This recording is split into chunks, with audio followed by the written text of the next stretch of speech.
Hello दोस्तों, I will study में आप सभी का स्वागत है। दोस्तों, आज का वीडियो बहुत ही मोस्ट इंपॉर्टेंट है। तो दोस्तों, इस वीडियो को पूरा अंत तक देखिएगा ताकि हर एक टॉपिक आपको अच्छे से समझ में आ सके और क्लियर रहे। तो दोस्तों, वीडियो शुरू करने से पहले मैं आपको बता दूं, दोस्तों अगर आपने मेरी वीडियो को लाइक नहीं किया तो प्लीज़ लाइक कर दीजिए और दोस्तों इस रेड वाले बटन पर क्लिक करके इस चैनल को सब्सक्राइब कर दीजिए और बगल के बेल नोटिफिकेशन को ऑन करना मत भूलिए। हेलो फ्रेंड्स, तो आज मैं लाया हूँ आपके लिए एक फ्रेश वीडियो। दोस्तों, आज के इस वीडियो में हम लोग दो चीजें जानेंगे। पहले तो बोर्ड परीक्षा में कॉपी कैसे लिखना है और कितना साफ लिखना है, और कैसे लिखेंगे तो हम लोग को पूरा नंबर मिलेगा। ठीक है, तो ये चीजें जानेंगे। और दोस्तों, हम लोग हल करेंगे सेट 4 फिजिक्स का। ठीक है, तो दोस्तों हमने सेट 4 इसमें इस वीडियो में हल करेंगे जा। तो दोस्तों यहाँ पे देख सकते हैं आप, हमने सेट 4 यहाँ पे रख लिया है। ठीक है, तो यहाँ पे मैं फोकस कर देता हूँ। तो दोस्तों यहाँ पे देख सकते हैं आप, सेट 4 2019 346 एफजी। तो दोस्तों यहाँ पे मैंने यहाँ पे कोड भी लिखा है, सेट 4 2019 346 एफजी।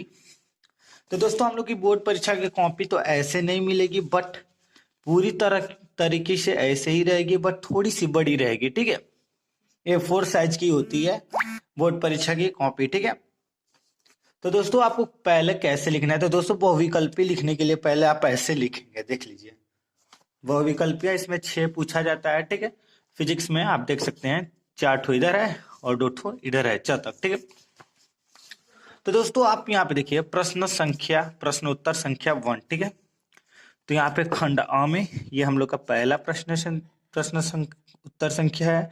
ठीक है, तो आप ऐसे डालेंगे और ऐसे लिखेंगे। ठीक है, बहुत बच्चे क्या करते हैं कि क डालते हैं और क का तीसरा सही है तो तीसरा लिख देते हैं। उसके आगे का जो ऑप्शन होता है वोल्ट मीटर, जैसे इसमें का मान लीजिए तीसरा सही है वोल्ट मीटर, तो वोल्ट मीटर नहीं लिखते हैं, केवल लिखते हैं क का तीसरा और छोड़ देते हैं।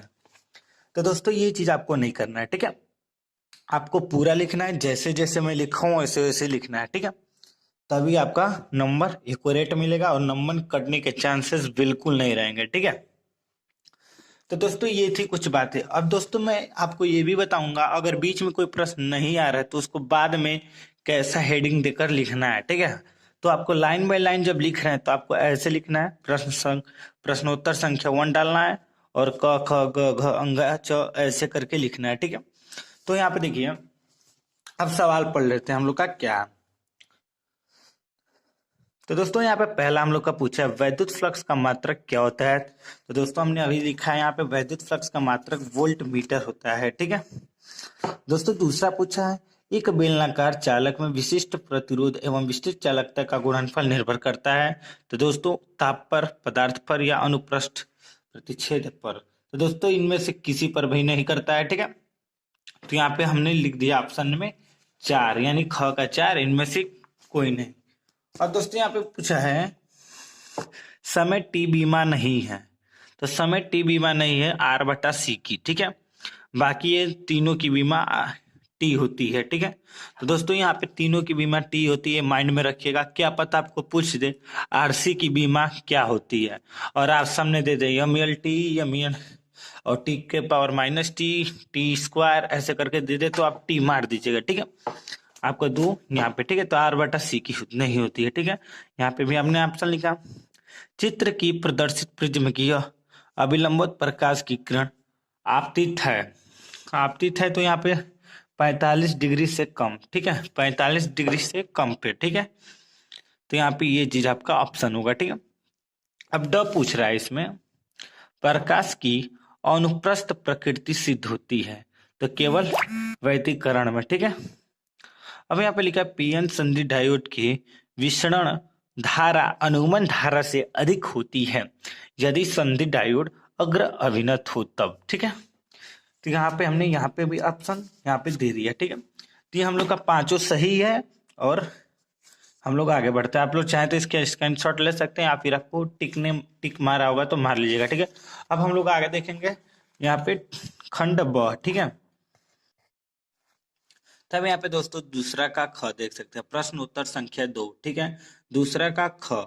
दोस्तों क क्यों नहीं लिखा हूं, क्योंकि क हम लोग का सिलेबस से हट गया है, ये मॉड्यूली तरंगे वाली। ठीक है, ये संचार व्यवस्था से है, तो यहाँ पे क हट गया तो मैं इस सवाल को नहीं लिया हूँ। ठीक है, तो आइए नेक्स्ट सवाल देख लेते हैं। वैद्युत चुंबक, यहाँ पे देखिए वैद्युत चुंबकीय तरंगों का स्रोत क्या है।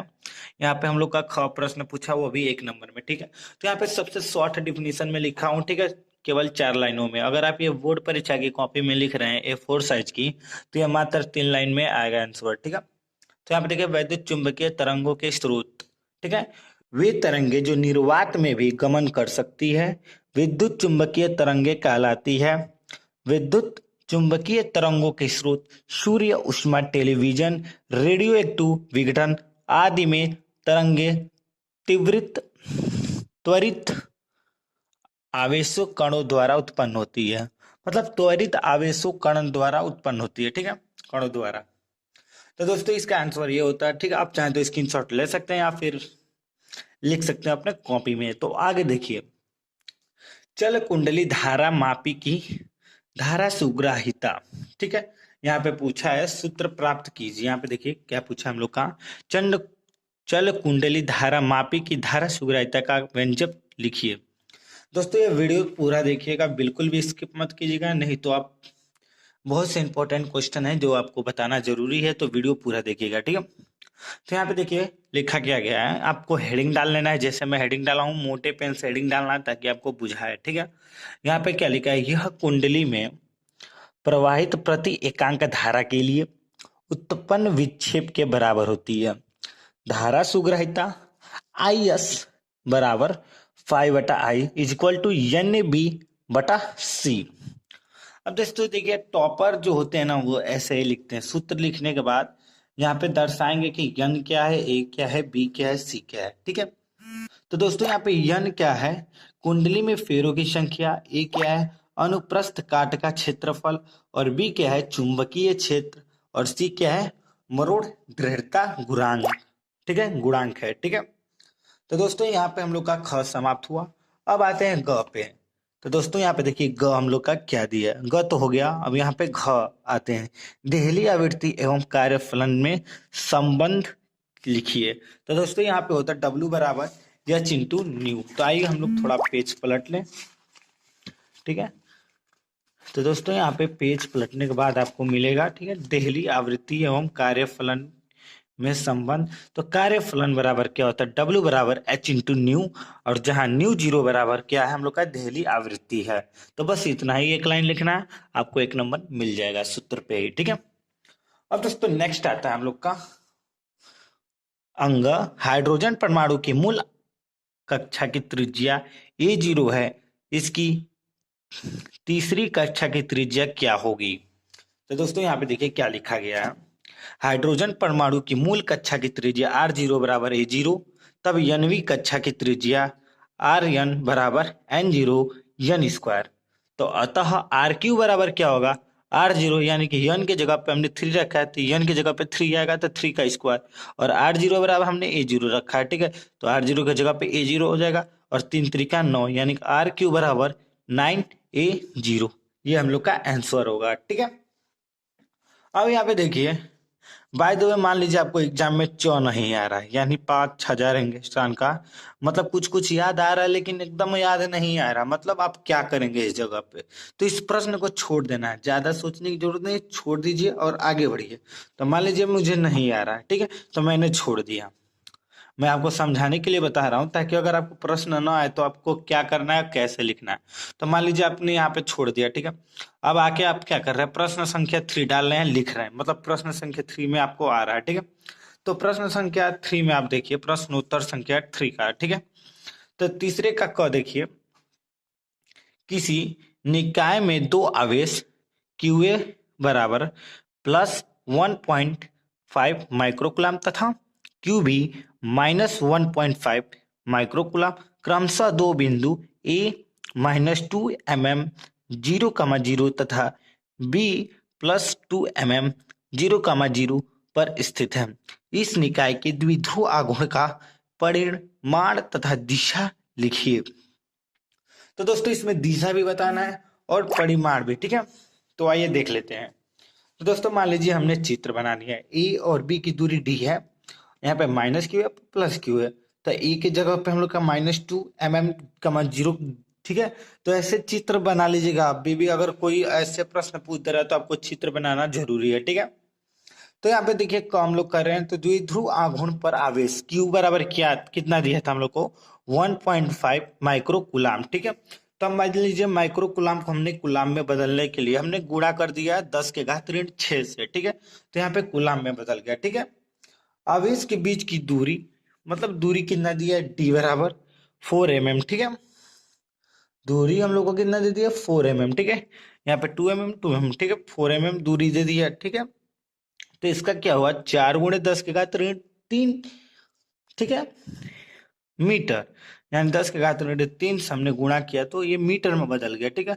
अतः अतः द्विध्रुव आघूर्ण क्या होता है P बराबर Q इंटू डी होता है, ठीक है। तो Q का मान कितना है 1.5 इंटू 10⁻6 और D का मान 4 इंटू 10⁻3। तो इन दोनों का गुणा करेंगे तो 6.0 इंटू 10⁻9। इसका मात्रक कूलाम था, इसका मात्रक मीटर था, तो इसका मात्रक कितना हो जाएगा कूलाम मीटर हो जाएगा, ठीक है। अब दिशा की बात कर लीजिए, तो दिशा धनावेश से ऋणावेश की ओर होगी, ठीक है। तो यहाँ पे हमने दोनों पॉइंट लिख दिया, यहाँ पे परिमाण भी लिख दिया, यहाँ पे दिशा भी लिख दिया, ठीक है। तो अब नेक्स्ट चलते हैं।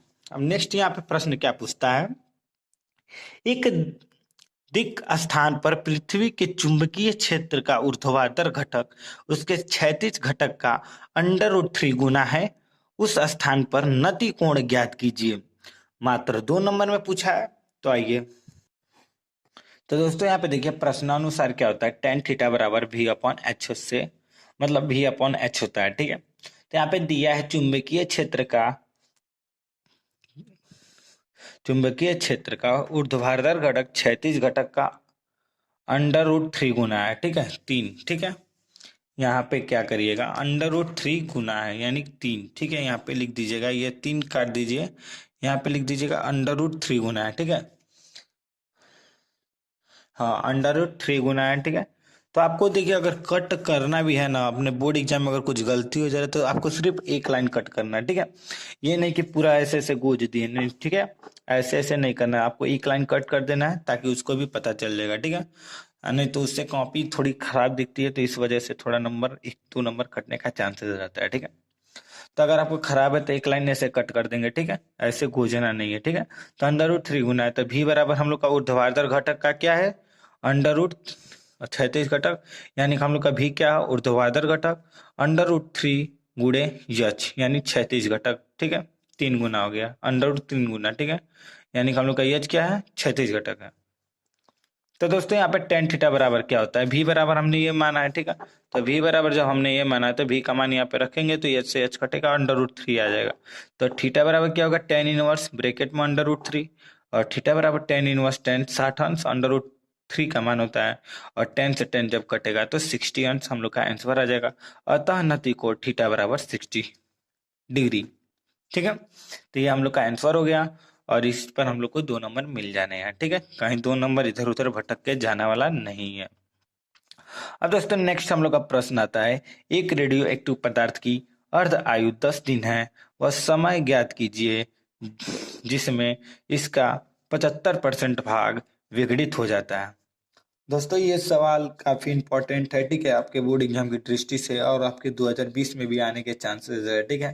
तो वीडियो पूरा देखिएगा और अच्छे से समझिएगा, ठीक है, कैसे निकालना है ये। इसमें केमिस्ट्री का भी सूत्र लगेगा, ठीक है, जो केमिस्ट्री में काफी बार पूछा गया था, ठीक है। प्रश्नानुसार एक रेडियो एक्टिव पदार्थ की अर्ध आयु T बराबर, अर्ध आयु मतलब पूरा समय उसका आधा यानी 1/2, ठीक है।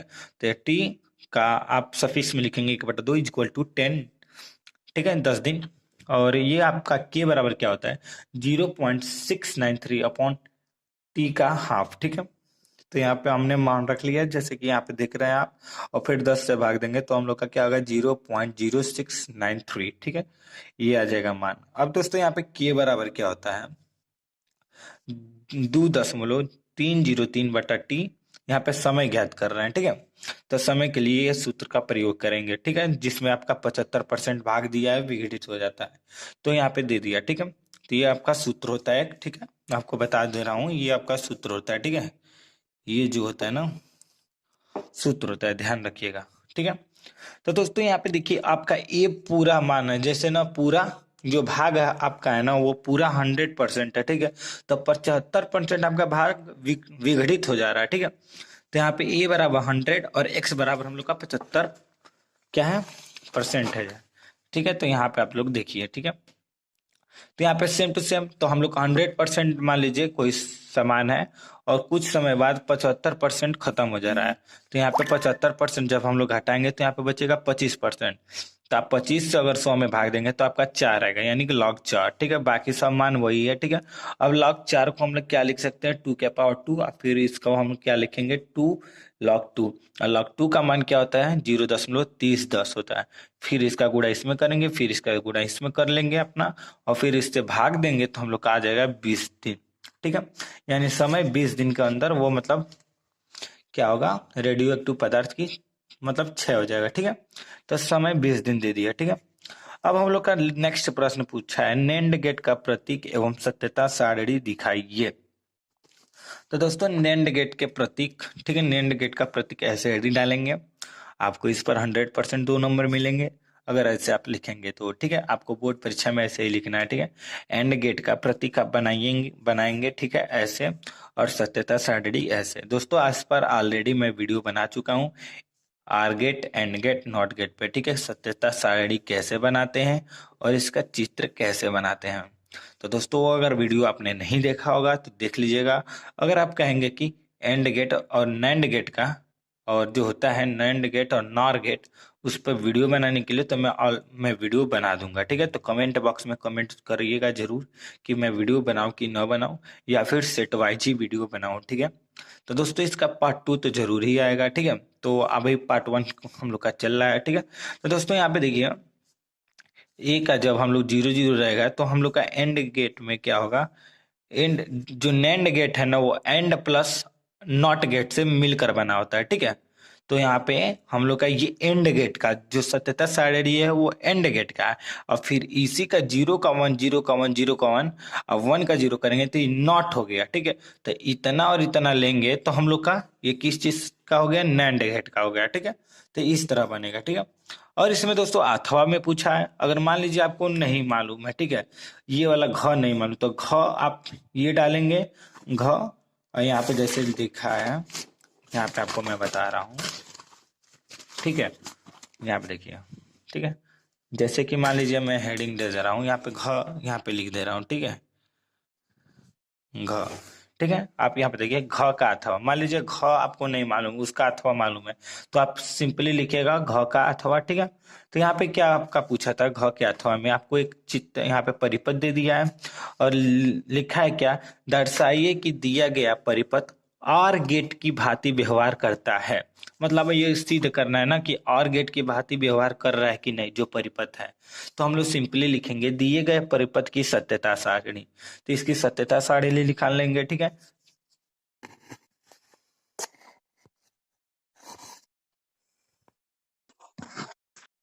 तो दोस्तों यहाँ पे हमने सत्यता सारणी लिखा लिया। ठीक है, अब इसकी सत्यता सारणी यहाँ पे देखिए किस चीज से मिलकर बनाया है, ये हम लोग का नॉर गेट है, ये हम लोग का आर और प्लस नॉट गेट से मिलकर बना है। ठीक है, तो ये हम लोग का नॉर गेट है, और फिर यहाँ पे नॉट गेट का प्रयोग किया गया है, यानी जो हम लोग का इनपुट है वो आउटपुट कैसा दे रहा है, और गेट के जैसा दे रहा है कि नहीं दे रहा है, ये सिद्ध करना था। ठीक है, तो यहाँ पे हम लोग को जो परिपथ दिया है उसका हमने सत्यता सारणी बनाया है, और यहाँ पे और गेट का सत्यता सारणी बनाया और मिलाया है कि देखें इसका आउटपुट इसके आउटपुट से मैच खा रहा है कि नहीं खा रहा है। तो दोस्तों यहाँ पे देखिए y बराबर जो y2 निगेटेड है वो हम लोग के y बराबर a प्लस बी से मैच खा रहा है, 0 1 1 1 0 1 1 1। तो ये मतलब हम लोग का और गेट के भांति व्यवहार कर रहा है, तो हम लोग लिख देंगे सिंपली, अतः दिया गया परिपथ ओ आर मतलब और गेट की भांति व्यवहार करता है, क्योंकि y बराबर y negated 2 is equal to A plus B. तो दोस्तों ए प्लस बी को हम लोग ए प्लस बी नहीं पढ़ते हैं, ए और बी पढ़ते हैं। ठीक है, तो ये चीज आप ध्यान में रखिएगा कि इसको ए प्लस बी नहीं ए और बी पढ़ते हैं। ठीक है, क्योंकि ये और गेट है। ठीक है, तो दोस्तों ये चीज हम लोग का था। अब दोस्तों सबसे बड़ी कंफ्यूजन इस बात में होगी ना कि आपको ये सत्यता सारणी बन किस तरह रहा है। तो दोस्तों मैं जैसे कि मैं बताया हूँ कि अगर आप कमेंट कर रहे हैं तो इस पर मैं वीडियो डाल दूंगा। टोटल 5 गेट होते हैं, एंड गेट, और गेट, नॉट गेट, और उन्हीं 3 से मिलकर बना होता है 2, जो होता है नैंड गेट और नॉर गेट। तो दोस्तों ये तो 3 पे मैंने वीडियो ऑलरेडी डाल दिया है, और गेट का, नॉर गेट का, ठीक है, और गेट का, एंड गेट का, नॉट गेट का, तीनों पे मैंने वीडियो ऑलरेडी बना के डाल दिया। अगर आप नहीं देखे तो फिजिक्स के महत्वपूर्ण में जाइए, इंपॉर्टेंट क्वेश्चन में आप वहां से जाकर देख सकते हैं, ठीक है। और बचा नैंड गेट का, नॉर गेट का, तो इन दोनों का मैं नहीं डाला हूं। अगर आप कमेंट करके बताते हैं तो मैं उस पर वीडियो बनाकर डाल सकता हूं, ठीक है।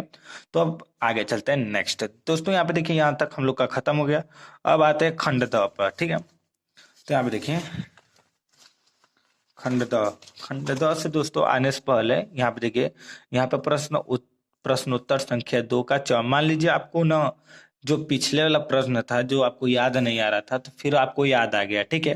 तो अब आपको उसको लिखना है, तो यहाँ पे सिंपली आप लिखिएगा प्रश्नोत्तर संख्या 2, और उसके फिर ब्रैकेट में लिख दीजिएगा च, ठीक है। यानी कि हम लोग का च छूटा था यहाँ पे, तो अब यहाँ पे लिखेंगे च, ठीक है। तो यहाँ पे भी च लिख दिए हैं, ताकि उसको एग्जामिनर जो चेक करे कॉपी, उसको एकदम कंफर्म हो सके कि हाँ ये दूसरा का च लिखा है, जो नहीं लिखा था छोड़ दिया था, ठीक है।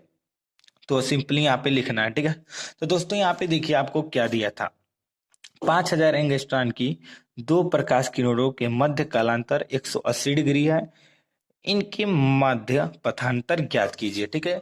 मतलब इसके मध्य, ठीक है। तो यहाँ पे कालांतर बराबर क्या होता है, डेल्टा फाई बराबर 2 पाई बटा लेमडा इंटू पथांतर यानी डेल्टा एक्स, ठीक है। तो दिया क्या है हम लोग का, कालांतर दिया है 180 अंश, ठीक। तो 180 अंश को क्या लिख सकते हैं, पाई लिख सकते हैं। और लेमडा कितना दे दिया है, 5000 एंगस्ट्रॉन। तो एंगस्ट्रॉन को हम लोग मीटर में चेंज करेंगे तो 10 का घात ऋण 10 मीटर। दोस्तों ये चीज हम लोग का काफी बार आ रहा है, ठीक है, कि एंगस्ट्रॉन को मीटर में चेंज करना। तो आप लोग ये याद रखिएगा कि 10 के घात ऋण 10 से गुणा करना है, ठीक है, एंगस्ट्रॉन को मीटर में चेंज करने के लिए, ठीक है। तो यहाँ पे हमने चेंज कर लिया, ठीक है। अब यहाँ पे पथांतर बराबर क्या होगा, डेल्टा एक्स बराबर डेल्टा फाई इंटू लेमडा बटा 2 पाई, ठीक है। तो यहाँ पे सारे का मान पुट कर लेंगे, तो पाई से पाई कट जाएगा, 2 से हम लोग का 5000 कट जाएगा, यानी 2500 आ जाएगा, ठीक है। तो 2500 गुणे 10 के घात ऋण 10। तो यहाँ पे अगर हम 0 से 2 को 0 काटेंगे तो यहाँ पे 2.5 गुणे 10 के घात ऋण 7 मीटर हो जाएगा, या फिर इसको आप लिख सकते हैं 2500 एंगस्ट्रॉन, ठीक है। तो ये हम लोग का आंसर हो जाएगा। अब आते हैं प्रश्न उत्तर संख्या 4 पर। तो यहाँ पे देखिए हम लोग का प्रश्न उत्तर संख्या 4 पे क्या पूछा है, सिद्ध कीजिए कि आवेशित संधारित्र के एकांक आयतन की वैद्युत स्थितिज ऊर्जा 1/2 म्यू जीरो और ई का स्क्वायर, मतलब ई स्क्वायर होती है, जहां प्रतीकों के समान अर्थ हैं, ठीक है। तो यहाँ पे चीज, तो यहाँ पे देखिए प्रश्न उत्तर संख्या 4 पर आपको मिल जाएगा, ठीक है। माना कि किसी समांतर प्लेट वायु संधारित्र की प्रत्येक आवेशित प्लेटों का पृष्ठ क्षेत्रफल a मीटर स्क्वायर तथा प्लेटों के बीच की दूरी d मीटर है, तब संधारित्र की धारिता C बराबर एप्सिलॉन 0 इंटू ए अपॉन डी फैराड, ठीक है। जहां म्यू जीरो निर्वात की विद्युत वैद्युतशीलता है, ठीक है। तो यहाँ पे दोस्तों म्यू जीरो का मतलब क्या है, निर्वात का क्या है, इस पर भी बहुविकल्पी पूछता है, तो इसको भी माइंड में रखिएगा कि म्यू जीरो विद्युतशीलता का मात्रक है, ठीक है। तब आगे देख लेते हैं। अब दोस्तों यहाँ पे हम लोग का पेज समाप्त हो जाता है, ठीक है, क्योंकि ये छोटा वाला कॉपी था जिस पर मैंने आपको बताया कि कैसे लिखना है। तो बोर्ड परीक्षा की कॉपी A4 साइज की होती है, तो आप उसमें भी आसानी से लिख देंगे, बस आपको ऐसे ही लिखना है, जिस तरह मैं इसमें लिखा हूँ वैसे ही लिखना है। उसमें भी कोई भी कॉपी का डिफरेंस नहीं होता, सेम कॉपी होता है, बस इसका थोड़ा पेज ऐसे है तो उसका पेज थोड़ा सॉफ्ट होगा, जैसे कि सॉफ्ट कॉपी की होती है, ठीक है। अब यहाँ पे आगे देखिए क्या लिखा है, यदि संधारित्र की प्लेटों के बीच विभवांतर V वोल्ट हो तो प्लेटों के बीच संचित ऊर्जा U बराबर 1/2 CV स्क्वायर। तो हम लोग का C का मान जो था एप्सिलॉन 0 इंटू ए अपॉन डी वही रख लेंगे, ठीक है। तो यहाँ पे देखिए 1/2 एप्सिलॉन 0 इंटू ए अपॉन डी V स्क्वायर। तो चूंकि V बराबर हम लोग का क्या होता है E इंटू डी होता है, तो यहाँ पे V का मान यहाँ पे E इंटू डी रख लिया, इनका स्क्वायर। तो दोस्तों यहाँ पे देखिए बटा में D है, यहाँ पे भी D है, तो एक D से तो एक D कट जाएगा, तो एक D बचेगा, ठीक है। तो वही चीज यहाँ पे लिखा गया E स्क्वायर एप्सिलॉन 0 ए इंटू डी, ठीक है, तो जूल, ठीक है। तो यहाँ पे ये चीज आ गया, ठीक है। अब यहाँ पे लिखा गया प्लेटों के बीच का आयतन AD मीटर क्यूब है, अतः प्रति एकांक आयतन की वैद्युत स्थितिज ऊर्जा अर्थात ऊर्जा घनत्व स्मॉल u बराबर U upon AD is equal to 1/2 E0 E का एप्सिलॉन 0 मतलब E स्क्वायर, ठीक है। यानी कि जो हम लोग का सूत्र यहाँ पे स्थापित करना था, मतलब ऊर्जा का, वो चीज हम लोग का आ गया। यहाँ पे देख सकते हैं 1/2 E0 और E के पावर टू, ठीक है, यानी कि इसको हम लोग पढ़ते हैं एप्सिलॉन नॉट, ठीक है। एप्सिलॉन नॉट पढ़िए या फिर एप्सिलॉन जीरो पढ़िए, बात एक ही है, ठीक है। तो हम लोग ये 9वां का यहाँ पे ख पूछा है। एक अनंत, यहाँ पे चौथा का ख है, ठीक है। एक अनंत लंबाई के एक समान आवेशित सीधे तार का रैखिक आवेश घनत्व 10.0 यानी 10 गुणे 10 के घात ऋण 8 कूलाम मीटर है। तार से 2 सेंटीमीटर दूर उत्पन्न विद्युत क्षेत्र की तीव्रता ज्ञात कीजिए, ठीक है। तो दोस्तों यहाँ पे देख सकते हैं आप, यहाँ पे हमने सवाल लगाया प्रश्नोत्तर संख्या चौथा, और यहाँ पे लिखा गया चौथा का ख, ठीक है। आपको ऐसे ही लगाना है प्रश्नानुसार, ये जरूर लिखिएगा कि मतलब जो प्रश्न है उसके अनुसार तार का रैखिक आवेश घनत्व यानी कि लैम्डा बराबर कितना है हम लोग का 10 गुणे 10 के घात ऋण 8 गुलाम गुलाम प्रति मीटर, ठीक है दोस्तों। तो यहाँ पे हमने सीएम लिख दिया, ठीक है। और दूरी जो हम लोग की थी आर बराबर 2 सेंटीमीटर थी, तो फिर इसको हमने मीटर में बदल लिया, 2 गुणे 10 के घात ऋण 2 मीटर। और वैद्युत क्षेत्र की तीव्रता बराबर क्या होता है दोस्तों, ई बराबर 1/4 pi epsilon not into 2 lambda upon are.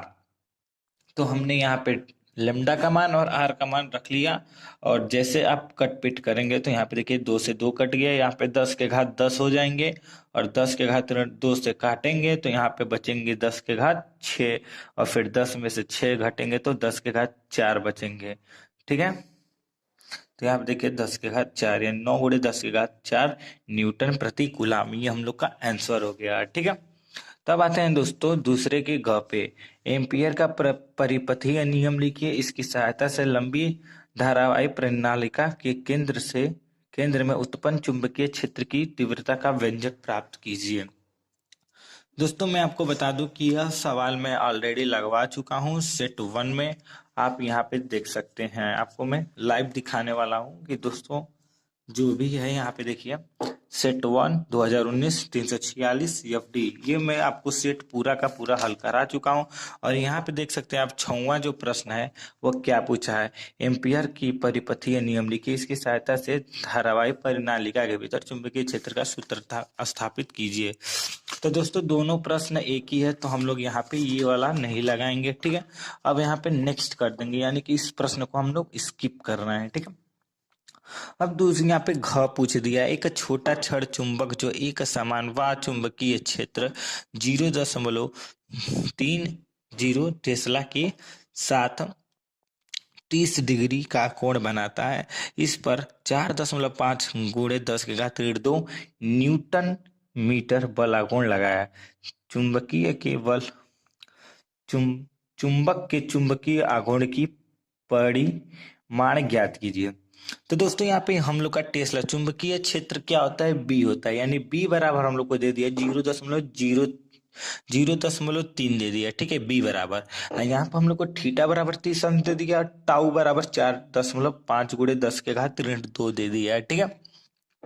अब चुंबक का चुंबकीय आघूर्ण क्या होता है, तो दोस्तों इसका यम होता है। चुंबक के चुंबकीय आघूर्ण को हमने यम कहते हैं। आइए देख लेते हैं ये कैसे लगाया गया है।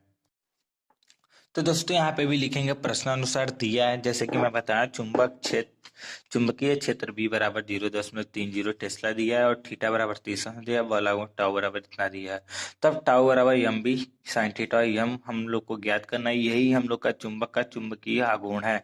तो यहाँ पे दोस्तों यहाँ पे देखिए लिख दिया गया, जहाँ यम चुंबक का चुंबकीय आघूर्ण है, टाउ यम बराबर टाउ अपन बी साइन थीटा। अगर हम यम को ले रहे हैं तो इन दोनों को अगर हम नीचे भेजेंगे तो टाउ बटा बी साइन थीटा आ जाएगा। तो फिर इसका मान पुट कर देंगे, टाउ का मान जो था वो रख देंगे, फिर बी का मान रख देंगे, फिर साइन थीटा का मान कितना था 1/2। तो यहाँ पे देखिए कट पिट करेंगे तो हम लोग का 3 गुणे 10 के घात -1 यानी 0.3 एम्पियर आ जाएगा, एम्पियर मीटर स्क्वायर, ठीक है। तो यस दोस्तों यहाँ पे ये आंसर आ जाएगा। अब नेक्स्ट प्रश्न हम लोग का क्या कहता है, घ के बाद ड पे आएंगे, तो हम लोग का ड देखिए क्या कह रहा है, विद्युत चुंबकीय तरंगे क्या है, इनके संचरण का आलेख दर्शाइए, वैद्युत क्षेत्र आयाम तथा चुंबकीय क्षेत्र के आयामों में संबंध लिखिए। तो दोस्तों यहाँ पे देखिए चुंबकीय तरंगे हमने लिख दी है, वैद्युत चुंबकीय तरंगे मैक्सवेल के अनुसार जब किसी विद्युत परिपथ में वैद्युत धारा बहुत उच्च आवृत्ति से बदलती है तो उस परिपथ में ऊर्जा तरंगों के रूप में चारों ओर पर प्रसारित होने लगती है। इन तरंगों को वैद्युत चुंबकीय तरंगे कहते हैं। तो दोस्तों बस इतना ही। अब यहाँ पे आपको एक चित्र बनाना है जो आपको स्क्रीन पे दिख रहा है, ठीक है। ये वाला आपको चित्र बनाना है सेम टू सेम ऐसे, ठीक है, एकदम राइट चित्र मैंने बनाया है, ठीक है। अब थोड़ा सा इसके बारे में आपको लिखना है, ठीक है। क्या लिखना है पढ़ लीजिए। इन तरंगों में विद्युत क्षेत्र हम लोग का क्या है, ई है, तथा चुंबकीय क्षेत्र क्या है, बी है। परस्पर लंबवत है, यानी कि जो हम लोग का ई और बी है वो परस्पर क्या है, लंबवत है। मतलब ये एक उधर है और एक इधर है, ठीक है। एक ऐसे है और एक ऐसे है, ठीक है। एक ऐसे और ऐसे है, तो ये क्या है, लंबवत है एक दूसरे के, ठीक है। तो वो चीज है, ठीक है। तथा तरंग के संचरण की दिशा के लंबवत होती है। मतलब ये जो है तथा तरंग के संचरण की दिशा के लंबवत होती हैं। मतलब अब ये इन दोनों के लंबवत ये, ठीक है, तरंग की संचरण की दिशा, ठीक है, होती है। इन तरंगों के संचरण के लिए मध्य का होना जरूरी नहीं है, मतलब माध्यम का होना जरूरी नहीं है। अर्थात विद्युत चुंबकीय तरंगे निर्वात में निर्वात में होकर चल सकती हैं। विद्युत चुंबकीय तरंगों की चाल 3 × 10⁸ मीटर प्रति सेकंड है, जो निर्वात में प्रकाश की चाल है। अब यहाँ पे दोस्तों संबंध हमने लिखा है विद्युत क्षेत्र में आयाम तथा चुंबकीय क्षेत्र के आयाम में संबंध E0/B0 = C, जहाँ E0 हम लोग का क्या है, विद्युत क्षेत्र का आयाम है, और B0 क्या है, चुंबकीय क्षेत्र का आयाम है, और C क्या है, प्रकाश की चाल है। तो दोस्तों बस आपको इतना ही लिखना है। आपको 3 नंबर 100% मिलने वाले हैं, कहीं जाने वाले नहीं हैं। तो दोस्तों अब नेक्स्ट आता है हम लोग का, यहाँ पे देखिए हम लोग का कौन सा हो गया, ये घ हो गया, ड हो गया। पांचवा के क की बात कर ली जाए तो यहाँ पे देखिए न्यूनतम विचलन कोण की अवस्था में प्रिज्म के पदार्थ के अपवर्तनांक व्यंजक प्राप्त कीजिए। तो दोस्तों यहाँ पे देखिए पांचवा का जो क है और यहाँ पे एम्पियर वाला था, ये दोनों में सवाल लगवा दिया हूँ। अब दोस्तों यहाँ पे हमको याद आ रहा है कि ये सेट 2 का शायद प्रश्न था, ठीक है। तो हम 1 मिनट आपको दिखा देते हैं, ठीक है। तो यहाँ पे देखिए दोस्तों, हाँ, 1 मिनट। तो दोस्तों यहाँ पे देखिए सेट 3 में ही ये दिया है, ठीक है। जो प्रश्न का हम लोग को सूत्र स्थापित करना आपको यहाँ पे दिख रहा होगा, ठीक है। यहाँ पे सिद्ध कीजिए प्रिज्म के माध्यम का अल्पतम विचलन की स्थिति में, ठीक है। तो इसमें जो मैं लिखवाया हूँ ना आपको, ये जो सूत्र मैं लिखवाया हूँ, एक हेडिंग डाल के लिखवाया हूँ निगमन करने वाला, तो बस आपको इतना ही लिखना है उसमें, ठीक है। तो आपके 3 नंबर रखे हैं, ठीक है। तो यहाँ पे भी आपका ये हो जाएगा, ठीक है। अब यहाँ पे दिया है कोई प्रकाश पुंज किसी बिंदु P पर अभिसारित होती है। 15 सेंटीमीटर फोकस दूरी के अवतल लेंस को अभिसारी पुंज के पथ में बिंदु P से 12 सेंटीमीटर बाईं ओर रखा जाता है। प्रकाश पुंज अब किस बिंदु पर अभिसारित होगी, तो बताना है दोस्तों। आइए देख लेते हैं इसको भी। तो दोस्तों यहाँ पे हमने इसको भी लिख रखा है, ठीक है। तो दोस्तों यहाँ पे देख सकते हैं प्रश्नानुसार लेंस के सूत्र से, जो हम लोग का लेंस का सूत्र होता है, यहाँ पे उस चीज का प्रयोग किया गया है। और यहाँ पे लिखा गया अवतल लेंस के लिए फोकस दूरी जो होती है हम लोग की माइनस में होती है, तो यहाँ पे लिख दिया है -15 सेंटीमीटर। और जो लेंस के प्रकाश पुंज की दूरी है U बराबर, वो हम लोग का -12 सेंटीमीटर दे दिया है, ठीक है। यानी उसमें 12 सेंटीमीटर दे दिया है, जबकि यहाँ पे जो लेंस के प्रकाश पुंज की दूरी है वो माइनस में होती है, तो यहाँ पे हमने माइनस में लिख दिया। और यहाँ पे देखिए जब इसको इधर भेजेंगे तो ये प्लस में हो जाएगा, ऑलरेडी ये प्लस में है, तो यहाँ पे जो हम लोग का सूत्र बनेगा इस प्रकार से बनेगा। और फिर इन दोनों का जब माइनस वाला मान रखेंगे तो यहाँ ऑलरेडी हम लोग का क्या होगा, माइनस में आएगा। तो दोनों माइनस में हो गया, तो इसका एलसीएम लेंगे तो 60 हो गया, इसका एलसीएम जब गुणा करेंगे तो -5 का -4, तो 5 4 9 हुआ, तो यहाँ पे -9 होगा, ठीक है। यहाँ पे दोस्तों -0.15 होगा। फिर ये भी जो हम लोग का मान आएगा, यानी V बराबर जो हम लोग का आ रहा है -0.15 सेंटीमीटर आ रहा है, ठीक है। ये चीज आ रहा है, ठीक है। अब यहाँ पे लिख देगा अतः लेंस की, यहाँ पे क्या लिखा है, अतः लेंस की दाई ओर, यहाँ पे देखिए अतः लेंस की दाई ओर, यहाँ पे ये सेंटीमीटर नहीं रहेगा, यहाँ पे लिख देंगे 0.15 सेंटीमीटर दूरी पर प्रकाश पुंज अभिसारित होगा, मतलब अभिसारित होता है, ठीक है। अब यहाँ पे देखिए दोस्तों, यहाँ पे हेडिंग डाला गया है सौर्य ऊर्जा, ठीक है। तो यहाँ पे पहले प्रश्न पढ़ लेते हैं कि क्या दिया है, ठीक है। तो यहाँ पे प्रश्न पढ़ेंगे तो आपको मिल जाएगा सौर्य में ऊर्जा किस प्रकार उत्पन्न होती है, आवश्यक समीकरण देकर समझाइए। ठीक है, 3 नंबर में। तो सिंपल है दोस्तों, सर सूर्य की अपार या असीमित ऊर्जा का स्रोत हल्के नाभिकों का संलयन है। जैसे कि मैं संलयन का डिफिनीशन बताया था कि छोटे छोटे नाभिक जोड़ के ही बड़े नाभिक बनाते हैं। ठीक है, तो ऊर्जा मतलब ऊर्जा की अपार तथा मतलब यह असीमित ऊर्जा का स्रोत हल्के नाभिकों का संलयन है।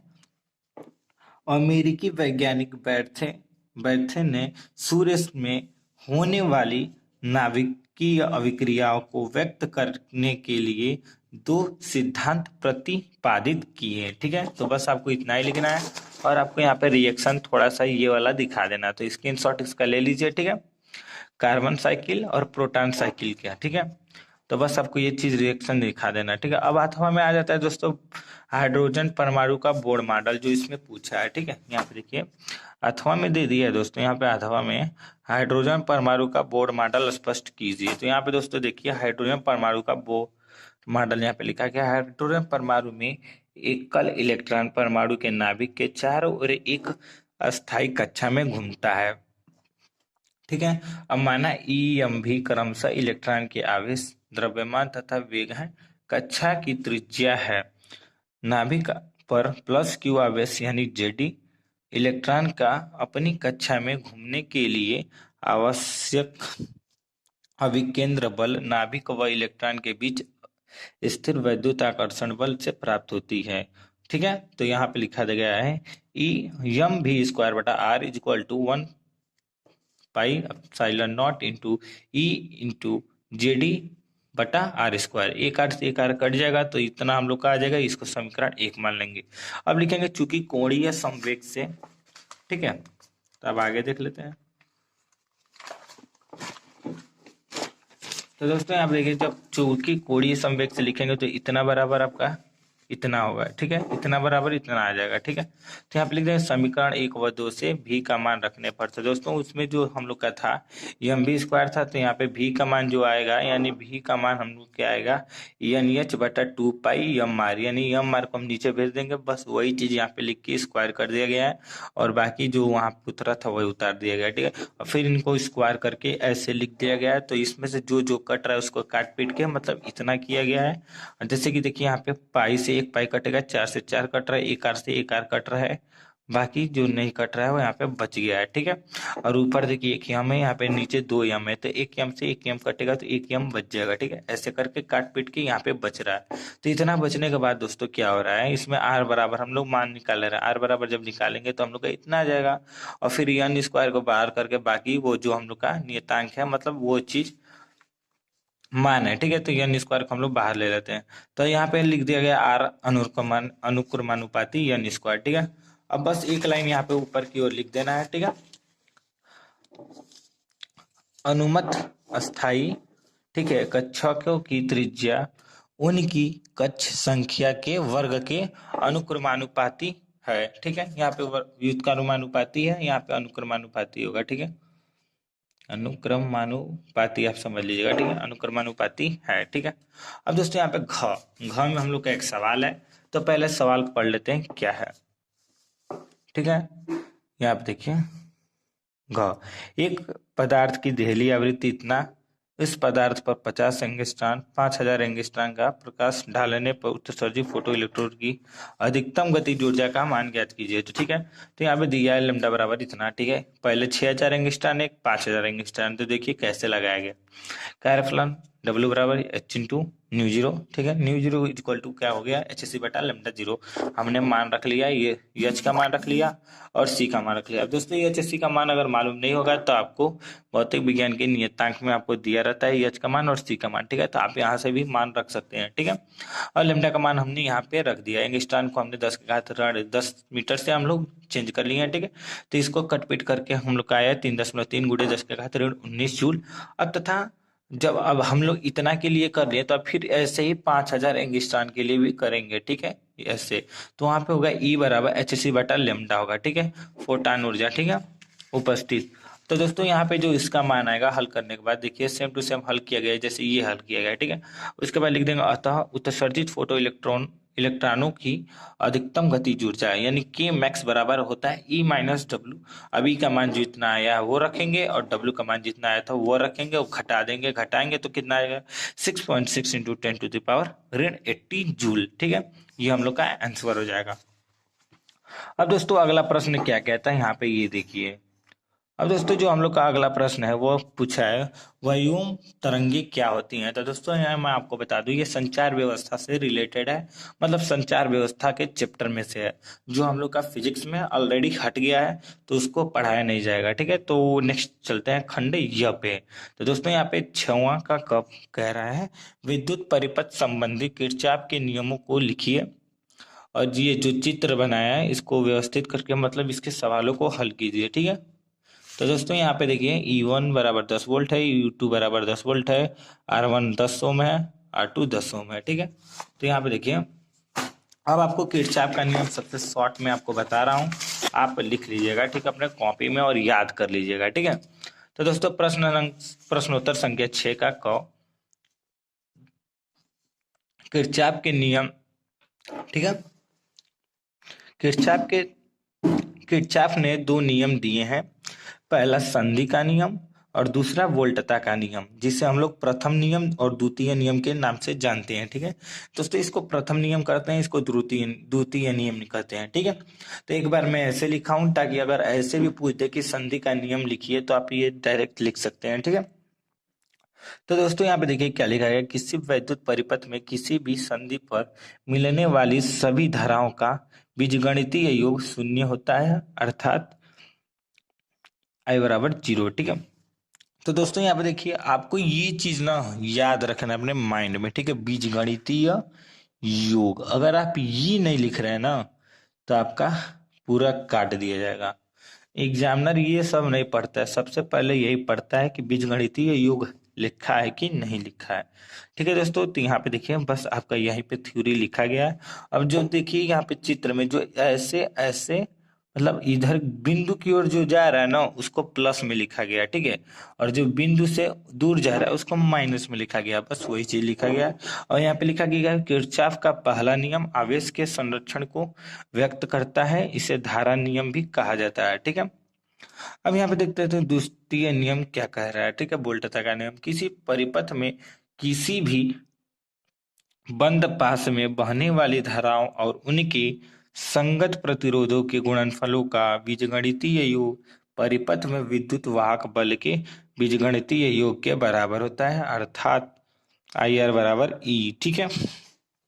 सिग्मा इसको पढ़ देते हैं, ठीक है।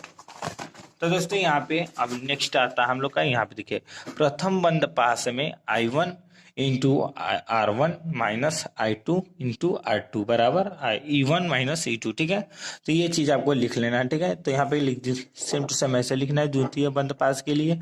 अब यहाँ पे लिख दिया ना किरचॉफ का द्वितीय नियम ऊर्जा संरक्षण के सिद्धांत पर आधारित है, ठीक है। अब प्रश्नानुसार जो उसमें सवाल दिया था उसको, ठीक है, तो जो परिपथ दिया था उसको हम व्यवस्थित कर लेते हैं। R2 बराबर इतना, R1 बराबर इतना, ठीक है, दिया था हम लोग का वही चीज लिखा गया है।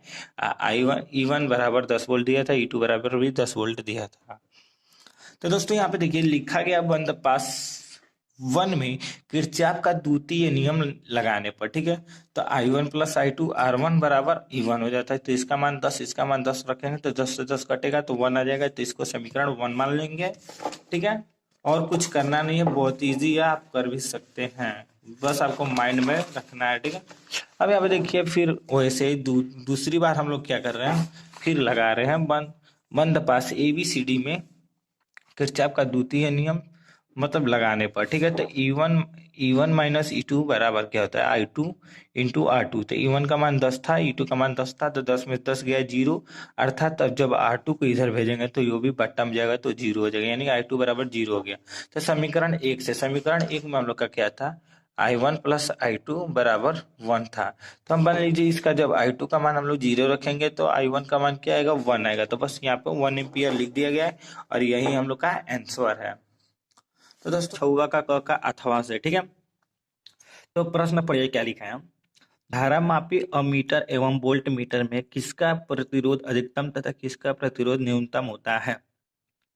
दर्शाए गए उपरोक्त परिपथ में वोल्ट मीटर 50 ओम प्रतिरोधक के आर पार 18 वोल्ट पढ़ा जाता है, मतलब रीडिंग किया जाता है। ठीक है, वोल्ट मीटर का प्रतिरोध ज्ञात कीजिए।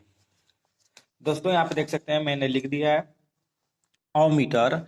अमीटर का अपना प्रतिरोध जितना हो सके कम होना चाहिए ताकि उसे परिपथ में डालने पर नापी जाने वाली धारा का मान न बदले। ठीक है, और वोल्ट मीटर में देखिए, वोल्ट मीटर का अपना प्रतिरोध उस प्रतिरोध की तुलना में बहुत अधिक होना चाहिए जिसके सिरों के बीच विभवांतर नापा जाता है। इस प्रकार स्पष्ट है कि एक आदर्श वोल्ट मीटर का अपना प्रतिरोध अनंत होता है।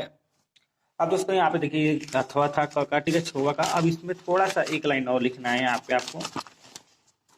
यहाँ देखिए अतः वोल्ट मीटर का प्रतिरोध अधिकतम तथा अमीटर का प्रतिरोध न्यूनतम होता है। यहाँ पे हमने बता दिया।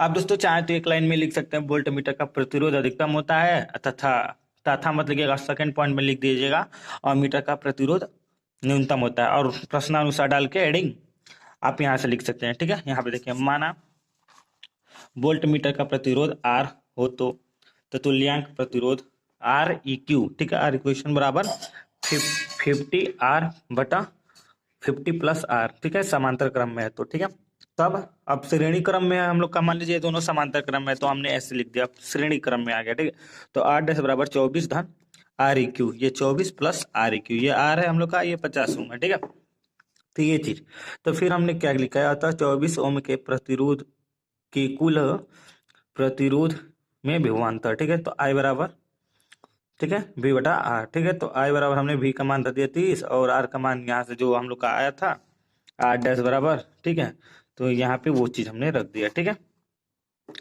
तो दोस्तों यहाँ पे देखिए ये चीज हम लोग के रखने के बाद यहाँ पे देखिए Req का मान रखा गया। ठीक है, जो ये वाला है हम लोग का, ये मान रखा गया। ठीक है, और देखिए वोल्ट मीटर द्वारा परिपथ के 50 ओम वाले प्रतिरोध के विभवांतर 18 वोल्ट प्रदर्शित करता है।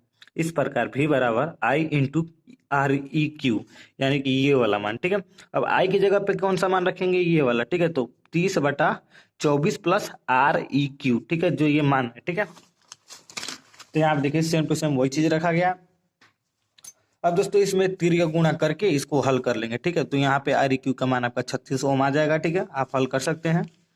अब यहाँ पे जब इसका मान इतना आ जाएगा तो Req का मान हम लोग जो निकाले थे 50R/50 प्लस R रख लेंगे। फिर इसको भी तिर्य गुणा करेंगे तो हम लोग का R का मान मिल जाएगा 128.57 ओम। तो दोस्तों यही आंसर है इसका। ठीक है, अब यहाँ पे दोस्तों ये आंसर हो गया। अब आते हैं अगला। ठीक है, 7वां, चुंबकीय क्षेत्र का फ्लक्स एक बंद चुंबकीय लूप के समय के समीकरण इतना से अनुसार परिवर्तित होता है। ए और ए बी सी के मात्रक ज्ञात कीजिए। यदि ए बराबर इतना, बी बराबर इतना तथा सी बराबर इतना हो तो टी बराबर 2 सेकेंड पर प्रेरित विद्युत वाहक बल की गणना कीजिए, यानी टाउ का। ठीक है, तो यहाँ पर देखिए क्या लिखा गया है, हम लोग को इतना समीकरण दे दिया है। फाइव बराबर AT² का मात्रक बराबर BT का मात्रक बराबर C का मात्रक। तब A का मात्रक बराबर, A का मात्रक क्या होगा हम लोग का, वेबर प्रति सेकेंड स्क्वायर, और B का मात्रक क्या होगा, यहाँ पे देखिए B का मात्रक होगा वेबर प्रति सेकेंड। अब देखिए कैसे हो रहा है। अब हम लोग का ए यहाँ पे है तो ए हम लोग का वेबर है, यानी जो अचर पद हम लोग का वेबर है। T² तो सेकेंड स्क्वायर, यहाँ पे एक टी है तो सेकेंड, यहाँ पे एक भी टी नहीं है तो सेकेंड नहीं रहेगा, केवल वेबर रहेगा। तो यहाँ पे देखिए ए का मात्रक वेबर प्रति सेकेंड स्क्वायर, बी का मात्रक वेबर प्रति सेकेंड तथा सी का मात्रक वेबर। ठीक है, यानी हमने मात्रक बता दिया। प्रश्नानुसार हम लोग ई का मान निकाल लेंगे। ठीक है, विद्युत वाहक बल का। ठीक है, तो यहाँ पे प्रश्नानुसार D5 बराबर, अब हम लोग क्या कर रहे हैं, इसका यहाँ पे समाकलन कर दे रहे हैं। ठीक है, तो समाकलन करने के बाद देख सकते हैं आप इतना आ जाएगा, तो समाकलन इसको करते तो इतना बराबर इतना आ गया। ठीक है, तो इतना बराबर इतना जब आ गया तो यहाँ पे देखिए समाकलन करने के बाद अब इसको यहाँ तक लेकर आए तो ई बराबर इतना बराबर इतना लिख दिए। ठीक है, अब चूंकि ए बी सी का मान दोनों दिया ही है, ठीक है, और टी बराबर 2 सेकंड पर, तब प्रेरित विद्युत वाहक बल ई बराबर, ठीक है, अब ए का मान रख देंगे और टी का मान रख देंगे, बी का मान रख देंगे। ठीक है, तो a बराबर 2 इंटू ए का मान 0.3 इंटू, अब यहाँ पे देखिए b का मान 0.6 दिया है और यहाँ पे +2 है, ठीक है। यहाँ पे +0.6 यानी दो जो यहाँ पे है ये 2 और 0.3 एक का मान, और यहाँ पे t बराबर 2 सेकेंड हम लोग का, तो यहाँ पे 2 है और प्लस यहाँ पे b है तो यहाँ पे 0.6, ठीक है, 0.6 का मान। तो इसको हम लोग जब गुणा किए तो 1.2, इसको जो हम लोग जोड़ेंगे यानी कितना आ जाएगा, ठीक है, e बराबर 1.8 वोल्ट। तो दोस्तों यही हम लोग का आंसर है। अब नेक्स्ट देख लेते हैं हम लोग का क्या कह रहा है। प्रत्यावर्ती धारा के वर्ग माध्य मूल से क्या तात्पर्य है? एक परिपथ की धारा कुछ समय के लिए इतना दी गई है, t बराबर 0 से t बराबर टाउ तक के समय के लिए इसकी वर्ग माध्य मूल मान ज्ञात कीजिए। 5 नंबर में है, बहुत छोटा प्रश्न है, आइए देख लेते हैं।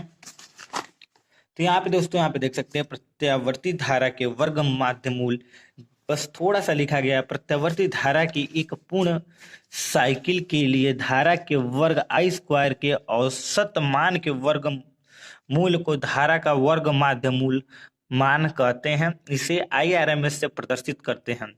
अब प्रश्नानुसार ये हम लोग को समीकरण दिया, t बराबर 0 दिया है, t बराबर टाउ दिया है। तो IRMS बराबर क्या होता है, अंडर रूट में आई स्क्वायर होता है। आई का मान हम लोग यहाँ पे रख देंगे तो इसका स्क्वायर हो जाएगा, ठीक है। तो 1/टाउ है, ठीक है। अब फिर यहाँ पे देखिए आई स्क्वायर है, यहाँ पे जब हम लोग स्क्वायर किए हैं तो ठीक है। तो यहाँ पे जब इसको हम लोग करेंगे, आगे जाकर हल करेंगे, समाकलन जब इसको करेंगे अंदर ही अंदर 0 से टाउ तो हम लोग को इतना आ जाएगा, ठीक है। अब यहाँ पे 0 से टाउ है तो बात वही है, ठीक है। अब यहाँ पे देखिए जब 0 से टाउ, यहाँ पे t का पावर 2 है, ठीक है, तब यहाँ पे समाकलन से बात करेंगे तो t का पावर 3 हो जाएगा बटा 3, ठीक है।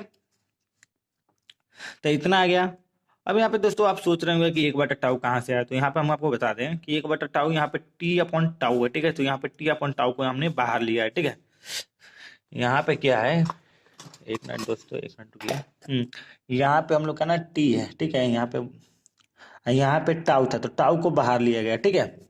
तो वो चीज है, ठीक है। तो टाउ को हमने बाहर ले लिया, ठीक है। अब इसका स्क्वायर है, ठीक है। तो यहाँ देखिए जब इसका स्क्वायर किए हैं, ठीक है, तो यहाँ पे इसका स्क्वायर है। अब इसका स्क्वायर है तो इसको समाकलन करेंगे तो क्यू हो जाएगा बटा 3, ठीक है। अब यहाँ पे टाउ का बाद टाउ क्यू हो जाएगा, टाउ क्यू हो जाएगा। यहाँ पे पहला अपर लिमिट रखेंगे तो टाउ क्यू हो जाएगा, टाउ क्यू से टाउ क्यू कटेगा तो आई स्क्वायर 0/3 आ जाएगा। तो फिर अंडर रूट से बाहर निकलेंगे तो I0√3 आंसर। बस यही हम लोग का है, ठीक है। आपको पूरा देखने को मिल गया होगा, तो स्क्रीनशॉट चाहे तो आप ले सकते हैं इसका भी। अब दोस्तों आगे बढ़ते हैं। अब अगला प्रश्न पूछ दिया है, हाइगेंस के द्वितीयक तरंगिकाओं का सिद्धांत लिखिए। तो इस पर मैंने वीडियो डाल दिया है। अब यहाँ पे दिया 4000 एंगस्ट्रॉन तरंगदैर्ध्य का एक वर्णीय प्रकाश वायु के कांच इतना बराबर इतना की सतह पर आपतित होती है। इसकी प्रत्यावर्तित प्रकाश तथा अपवर्तित प्रकाश की तरंगदैर्ध्य आवृत्ति का चाल ज्ञात कीजिए, ठीक है। आवृत्ति की चाल ज्ञात कीजिए, ठीक है दोस्तों। तो यहाँ पे देख सकते हैं आपतित एक प्रकाश की तरंगदैर्ध्य मतलब इतना दे दिया है 6000 एंगस्ट्रॉन, ठीक है। और कांच का पवर्तन ज्ञान बराबर 1.5 दे दिया है, ठीक है। तो परावर्तित प्रकाश की तरंगदैर्ध्य लैम्डा डैश बराबर होता है लैम्डा अपन ज्ञान, यहाँ पे देखिए, ठीक है। तो लैम्डा बराबर क्या होगा, इसका 6000 एंगस्ट्रॉन धरेंगे तो यहाँ पे देखिए ये वायु के सापेक्ष, अभी वायु के सापेक्ष है तो यहाँ पे n बराबर 1 रखा है, ठीक है। अभी कांच के सापेक्ष हम लोग का यहाँ पे आएगा, ठीक है। तब तथा प्रकाश की चाल, अब यहाँ पे n बराबर 1 पे फिर प्रकाश की चाल निकालेंगे तो यहाँ पे 3 × 10⁸ आ जाएगा, ठीक है। यहाँ पे 10⁸ होगा, ठीक है, प्रकाश की चाल, ठीक है। यहाँ पे 1 रखेंगे तो ठीक है। अब यहाँ पे देखिए अपवर्तित प्रकाश की तरंगदैर्ध्य लैम्डा डैश बराबर 6 × 10⁻⁷, यानी कि यहाँ पे हम लोग क्या किए हैं, जो लैम्डा का मान था वो एंगस्ट्रॉन में था तो हमने मीटर में बदला है, ठीक है। तो यहाँ पे मीटर में आएगा, ठीक है। अभी n बराबर हमने क्या धरा है 1.5, ये कांच के सापेक्ष में है, ठीक है। तो जब हम इससे भाग देंगे तो ये 4 बार में कटेगा तो 4 गुणे यानी 4000 एंगस्ट्रॉन भी लिख सकते हैं या फिर 4 × 10⁻⁷ मीटर भी लिख सकते हैं, ठीक है।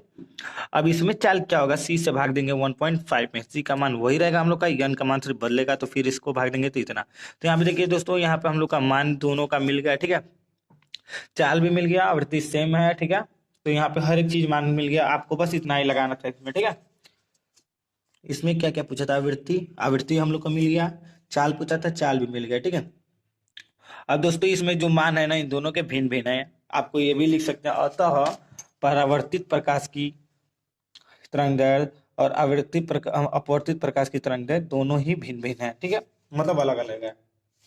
अब दोस्तों नेक्स्ट क्या पूछता है यहाँ पे, अथवा में प्रकाश के विवर्तन को स्पष्ट कीजिए। एक तो दोस्तों यहाँ पे ये सवाल मैं आपको बता दूं, ये वाला सवाल मैं लगवा चुका हूँ पिछले ही सेट में, ठीक है। तो यहाँ पे हम नेक्स्ट आते हैं प्रकाश की आवृत्ति।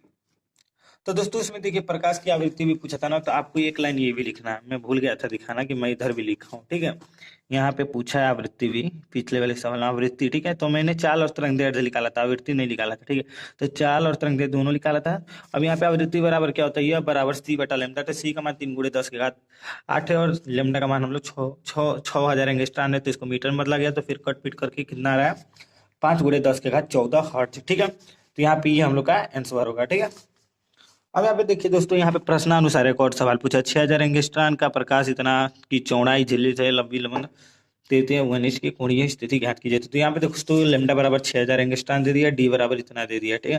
तो इसको हमने मीटर में चेंज किया सिर्फ यहाँ पे पहला, ठीक है। अब कोणीय स्थिति थीटा बराबर होता है एन इंटू लेमडा बटा डी। तो एन जो हम लोग का है वो यहाँ पे क्या दिया है, तृतीय, ठीक है, तृतीय निटिष्ट यानी 3 दे दिया, ठीक है। तो 3 गुणे लेमडा का मान रखेंगे, फिर बटा डी भाग दे देंगे हम लोग का, यहाँ पे ये मान आ जाएगा, या तो इसको 3/10 लिखें या फिर 0.3 लिखें, यही हम लोग का आंसर है, ठीक है। इसमें भी ज्यादा कुछ करना नहीं है, बस आपको ये सूत्र रखना है कोणीय स्थिति का, ये वाला सूत्र, ठीक है, ये अपने माइंड में रखिएगा, ठीक है। अब दोस्तों नेक्स्ट क्या पूछता है 9वां, जीना डायोड की क्रियाविधि चित्र सहित समझाइए तथा इसके उपयोग लिखिए। एक पीएन संधि के सिरों के मध्य विभव पर 0.40 वोल्ट यदि तीव्रता ज्ञात कीजिए। तो दोस्तों अभी इसको सवाल को हमने छुड़वा दिया है, ठीक है। यहाँ पे 9वां हमने नहीं लगवाया, ठीक है। 9वां मैं नहीं बताने वाला हूँ, क्योंकि दोस्तों अब 9वां मैं अगली वीडियो में बताऊंगा, इस पर एक पर्सनली वीडियो बनाऊंगा, ठीक है। दोस्तों ये काफी बड़ा है, ठीक है। तो इसको अभी हम छोटा में कर लिखने की कोशिश कर रहे हैं, ताकि आपको अच्छे से समझ में भी आ जाए और आसानी से माइंड में फिक्स भी हो जाए, ठीक है। तो इसको लिए हम थोड़ा सा समय लेंगे आपसे, ठीक है, 1-2 दिन के अंदर नहीं, आपको कल मैं बता दूंगा, ठीक है। अब यहाँ पे देखिए क्या लिखा है, उभयनिष्ठ उत्सर्जक यानी पीएन ट्रांजिस्टर प्रवर्धक की परिवर्तन क्रिया। तो दोस्तों यहाँ पे ये जो है ना, हमने आपको सेट 1 में ही करवा दिया है, ठीक है। सेट 1 में ये पूछा था प्रश्न, तो मैंने करवा दिया है। इस पर आपको एक सवाल पूछा है, बस उस सवाल को हम लोग यहाँ पे लगाएंगे, ठीक है। आइए देख लेते हैं उस सवाल को कैसे लगाया जाता है, ठीक है। बहुत ईजी सवाल है, ज्यादा उसमें काम झाम नहीं है। यहाँ पे देखिए आपको जो जो दिया है बस वही लिखा गया, ठीक है। अब यहाँ पे देखिए क्या क्या दिया है, संकेत वोल्ट, ठीक है। जो सिरों के बीच मतलब प्रवर्धक संकेत वोल्ट है ना, संग्राहक के बीच यानी VCB जो हम लोग का है वो VCEB, ठीक है। VC जो है हम लोग का संकेत मतलब संग्राहक वाला वोल्ट वो 3 वोल्ट है, ठीक है। और VC यानी संग्राहक प्रतिरोध कितना है 3 किलो ओम है, तो इसको 3000 ओम लिख सकते हैं। अब धारा लाभ दे दिया है दोस्तों, बीटा धारा लाभ हम लोग का 100 दिया है, ठीक है। इसको 100 धारा लाभ को हम लोग बीटा से डिनोट करते हैं, और इसका सूत्र ये होता है, ठीक है। तो हम लोग का 100 दे दिया है, यहाँ पे देखिए, यहाँ पे कहा गया, हाँ 100 धारा लाभ 100 है, ठीक है। अब धारा का प्रतिरोध भी EB कितना दे दिया है RB, ठीक है, आधार का प्रतिरोध, ठीक है, यानी कि RB यानी B से क्या होता है बेस होता है, ठीक है। C से कलेक्टर जिसको हम संग्राहक बोलते हैं C को, और B को हम लोग बेस बोलते हैं, ठीक है, आधार। तो यहाँ पे 2000 ओम दे दिया है। अब 2000 ओम दिया है, यहाँ पे 2 किलो ओम लिखा है, ठीक है। यहाँ पे देखिए तो हमने 2000 ओम में बदल दिया है, ठीक है, डायरेक्ट। अब वोल्टेज लाभ दोस्तों यहाँ पे देखिए पूछा है, वोल्टेज लाभ तथा शक्ति लाभ ज्ञात कीजिए, ठीक है। तो यहाँ पे वोल्टेज लाभ क्या होता है, AB बराबर धारा लाभ, ठीक है, धारा लाभ गुणे RC बटा RB, यानी जो हम लोग का संग्राहक का प्रतिरोध है उसके बटा आधार का प्रतिरोध, ठीक है। तो हमने यहाँ पे दोनों का मान रख दिया, यहाँ पे 100 का मान दिया है तो 100 रख लिया, गुणे RC का मान कितना था 3000, उसका बटा 2000, ठीक है। तो 3 से 0 से 3 कट गया, 2 से इसको काटे तो 50 बार में कट गया, 5 15 यानी 150 आ गया, ठीक है। अब यहाँ पे शक्ति लाभ क्या होता है बीटा स्क्वायर, यानी धारा लाभ का स्क्वायर RC बटा RB, ठीक है। तो हम यहाँ पे 100 गुणे 100 करेंगे, और फिर यहाँ पे दोस्तों देखिए इसका जो मान हम लोग का ऑलरेडी है वो कितना है 150 है।